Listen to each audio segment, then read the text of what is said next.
就是在越南来讲，麦当劳的人非常非常少。那星巴克也是，星巴克在越南的拓展非常的艰辛。Hello， 大家好。Hello， 我是悠然，我是阿文。大家好，我是 Danny， 今天很开心来到 NSCL， 然后来分享一下我在越南的一些经历。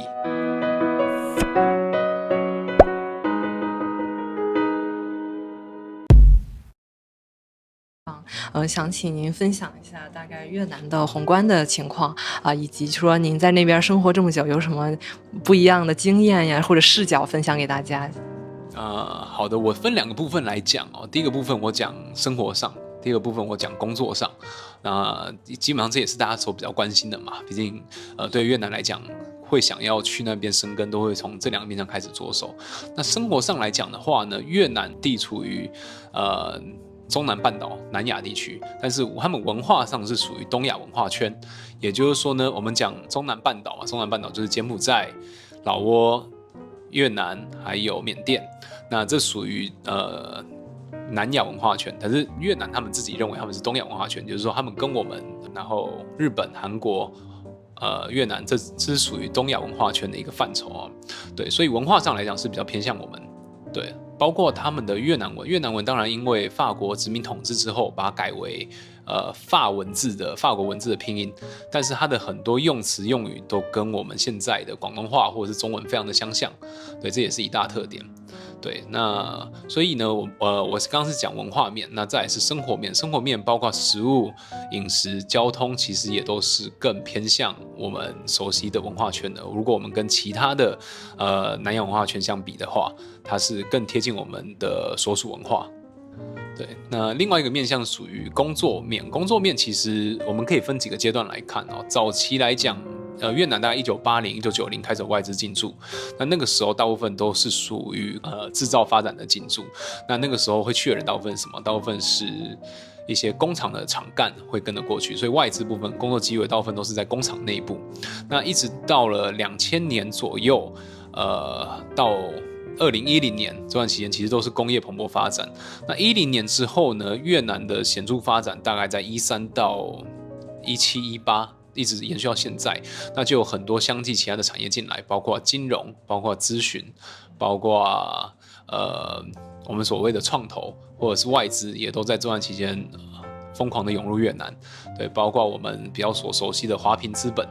或者是这是属于美国的资本，或者是一些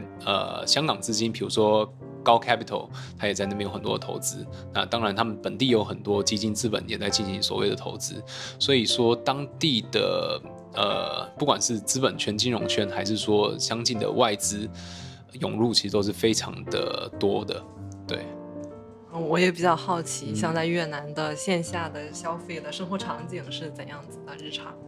好，我讲几个比较有趣的哦，就是说当地来讲，已经有一些像支付宝或微信支付这种公司在当地，但是呢，当地的支付其实比较碎片化一点，就是说他们还没有一个几个大的支付公司垄断吧，这样讲。所以说支付方式已经有多元化，但是因为欧美多，所以刷卡也可以，给现金也可以，这是当地的一个支付的现况。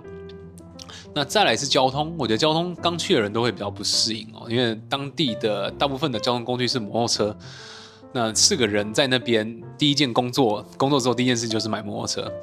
那他们的摩托车普及到我们在那边我们叫 Grab， 就是大陆的滴滴，我们是可以用 Grab 去叫摩托车来载我们去其他地方的。对，所以说当地的普及率是非常高的。那我们换另一种场景，就当地的公车跟巴士是比较没有那么的舒适性，也没那么高，也没那么普及的。当地的交通也是有一个问题啊，就是说刚去的时候我都不知道怎么过马路，因为我要等绿灯、等车停，我是永远等不到的。然后当地的摩托车是不会看红绿灯去停止他们行驶的，也就是说到后来要习惯这一点的话，也就是说要么就跟着当地人走，要么就闭着眼睛往前走，然后摩托车车群会绕过你。对，这也是我们刚去的时候很不适应的一些生活小地方吧。好，我们再讲一下那个饮食部分哦。那传统的国际的连锁店在那边也是有的，比如说麦当劳、星巴克、肯德基也都有。不过很少，我看到很少有地方麦当劳开的那么 struggle 的，就是在越南来讲，麦当劳的人非常非常少。那星巴克也是，星巴克在越南的拓展非常的艰辛。那基本上有几个原因哦，因为当地的小吃太猖獗了，也不是太猖獗，就是太繁盛了。一个小小的转角可能就是满满的路边摊，而且价钱都非常便宜，所以当地人会习惯去吃当地的食物，而不是说去吃麦当劳或者是比如喝咖啡也是路边就是一杯冰咖啡，便宜的大概0.5块美金、0.4块美金就有了。对，那星巴克对他们来讲是非常高的消费，而且当地有很多连锁的当地的咖啡的品牌，也就是说这也造就了很多外资的连锁店在越南当地的扩展非常的辛苦。对，那饮食方面来讲的话，这个差距是非常大的。我们讲吃越南粉好了，从路边的1碗1块美金不到1碗的粉，到那种胡志明的越南粉名店1碗要10几美金的都有，而且生意都非常好。也就是说，越南在当地的消费的层级还是拉得很开的，拉得很大的。对，从饮食方面的话是这样的一个形式。对，那当地因为是发展中国家，所以饮食习惯跟我们还是差距比较大。就比如说他们那边的味精卖得非常的好，就是说去超市就可以看到满满一大个柜台是卖味精的。那我们在路边吃饭的时候，我都会特别跟他们讲不要放味精，要不然他们都是一大匙一大匙的加。对，这也是当地的一个习惯与特色吧。那再来讲衣的部分哦，那在当地因为都是属于南亚热带地区，所以一年四季都是夏天，只有雨季跟干季的差别。那当地的衣服类型主要都是以短袖清凉为主。那我们讲到一些品牌方面的话，包括一些国际品牌 Zara 或者是 Uniqlo， 其实都已经进驻在越南了。那都是在一些比较核心的地区才有店。当地人买衣服其实比较会去买一些没有品牌的，或者是在大商场卖那种很便宜的衣服，因为越南当地的制造业非常繁盛，那些制造业除了接单以外，自己也会生产衣服、衣料，放出来，商场卖。那像我就买过一件，大概才多少钱？5块人民币的一件 T 恤，但是我觉得它的材质根本不输一些大牌，不输 Nike 或艾迪达的这种品牌，只是它没有贴牌而已。对，这是我的感受。那再来讲的话，当地的品牌卖的比国内跟美国都贵。比如说，你如果去 Nike 的正规店或者是艾迪达正规店，那边卖的同款的鞋子或衣服，都是比我在美国看到还要贵个3成左右。对，那其实就会比较特别的一点，因为当地的营运的模式就变成说，欧美下单，然后越南制造，越南制造之后再运往国外，那回到正规店又从国外再运回欧美，再运回越南的本地的实体店，所以说这个价钱反而是更高的，就算是在当地生产也是一样。想向你了解一下，像越南有没有像 Grab 这样的超级 app？是这样，在越南的话，我觉得大部分的人刚去就一定会载2个 app。第一个就是 Grab 就等于是通行跟叫外卖就必用的，就是说不管是我要叫摩托车的，打车打摩托车或打汽车，要不就是我要点外卖，都是用 Grab 来处理。那第二个就是我们讲Yalo 是 ZALO， 是当地人在用的一个通讯软体。那当然，它现在也是我觉得朝着微信的角度去出发哦，就是说当地也Yalo 也开始开发了支付，也开始开发一些小程序，可以玩一些游戏之类的。对，那当地人的话，用 Yalo 是大部分的人都在用的，也就是说到了当地的通讯的主流还是使用这个通讯软体居多。想请问一下，就是如果你作为一个消费领域的投资人或者是创业者，你怎么看待就是这一块的机会，或者说有什么独特的想法吗？对，我觉得在当地来讲的话，还缺少比较多整合性的标准输出的一些产业跟产品吧。就比如说，举个例子，在海底捞在越南其实开得很火热，生意也都非常好。那我觉得有几个原因，第一是因为它的独特性，在越南本地本来没有这种独特性的产品，因为对越南人的饮食来讲，这个是原本不存在这种多元性火锅的。那再来是他们的服务的整体输出，因为越南他们的服务业吧，都还在一个成长期的阶段。那海底捞有一个很确切，以我的观察有一个很明确的 SOP， 然后包括服务的品质质量的要求。对，那整体来讲就是一个 consistency 有做到，然后在当地就可以大量的复制，所以在当地来讲，海底捞就做得非常成功。那以我的观察来讲，就是纯外资的话，像是星巴克跟麦当劳，因为他们的弹性不足，所以对当地市场的适应度就会比较欠缺。但是在当地他们做的连锁品牌店呢，有时候又缺少了这种品质上的，不管是服务或者产品上的品质要求。所以我会觉得，如果可以把一个相对成功的或者是标准 SOP 的国内的品牌对带去那边发展的话，都还是有市场空缺可以做的。那越南人的支付方式一般是怎么样呢？他们一般是用现金比较多呢，还是用信用卡之类的？或者是说，像他们借贷方不方便？比如说我作为一个外资企业，然后想去开一个借贷公司，这样是不是允许的呢？先讲支付面，支付面其实因为我觉得越南是一个很多外资跟外来人口的地方，那传统越南人喜欢用现金来做支付，就是说他们尤其老一辈的人喜欢一次带一大把现金出门，然后在支付的时候都用现金居多，外国人就习惯用信用卡。尤其欧美，他们信用卡盛行的地方都是用信用卡做支付多。那当地人的话，当然现在年轻人有一些用线上支付了，比如说Momo 或者是当地一些支付公司有在做这些线上支付的场景。问题是，我觉得还没有到一个非常成熟的阶段。对，这是当地的一个状况哦，就是说三种都有，但是没有一个主导地位的发生。那再来讲信贷公司，前2年我刚到越南的时候，其实是很多信贷公司在越南开的。但是在2年前有越南政府有颁布一个新的法案，禁止外资去做这种私人借贷或者小额信贷的公司，所以现在来讲外资要做这一块是比较困难一点的。对，那当地人大部分如果真需要有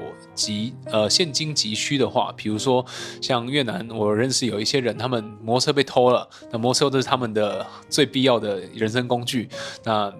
同事啊或亲朋好友都会免费捐一些或借一些给那个人，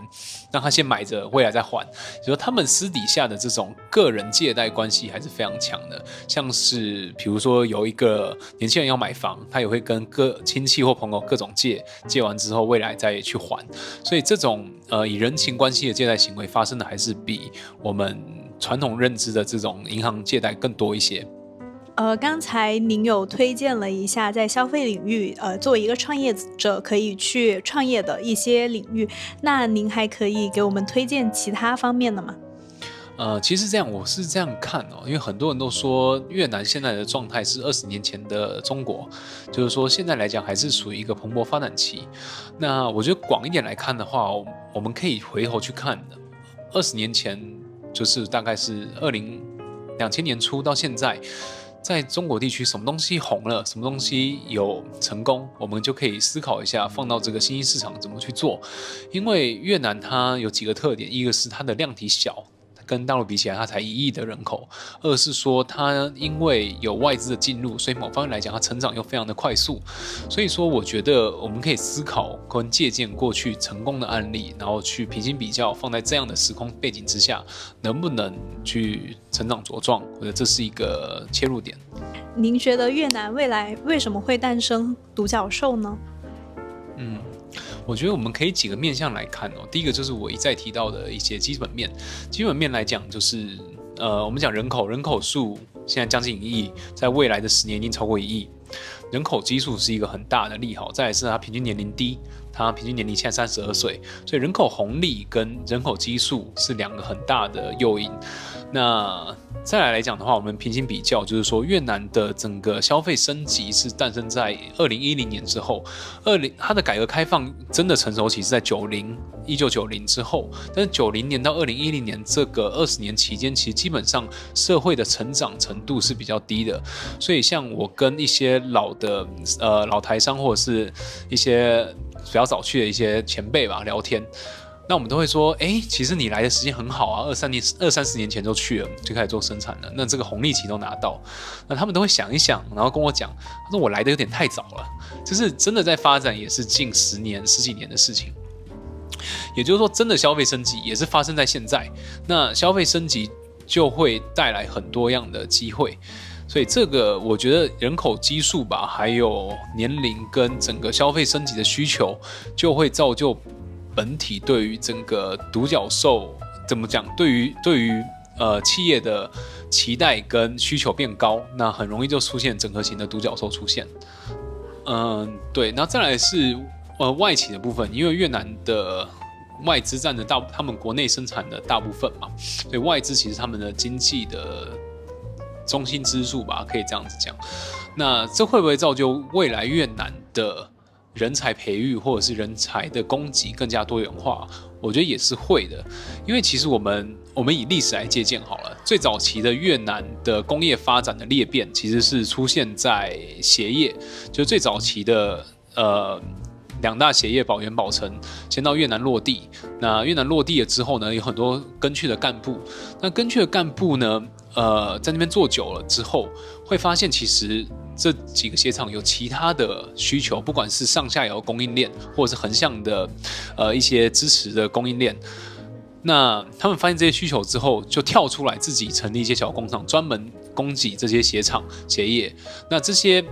大的鞋业也很鼓励自己的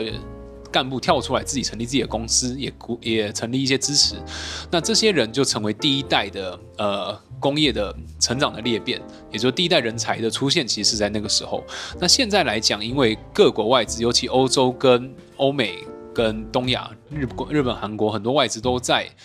越南当地设厂，那他们会把当地的习惯吧，跟一些技术都会交给本地人。那这些人其实现在都还在成长期。因为我们在讲他们现在来讲平均年龄偏低，那大量外资进入也是最近的事情，尤其是高端外资进入也是最近几年的事情。他们这些人都还在一些成长期，但是如果我们往后看到5年、10年，当这些人更成熟、更成长了之后，他们回来会不会变成国家的一个中心支柱，或者是会不会变成一个带动成长的一些人才供给？我觉得是会的。非常感谢丹尼的分享，我们今天就到这里了。希望大家能够多多点赞、关注，一键3连。打开小铃铛，订阅我们的频道。也欢迎关注丹尼的公众号“越投札记”。如果有对于越南投资感兴趣的朋友，欢迎通过下方的邮箱直接联系丹尼。好，谢谢大家。谢谢大家。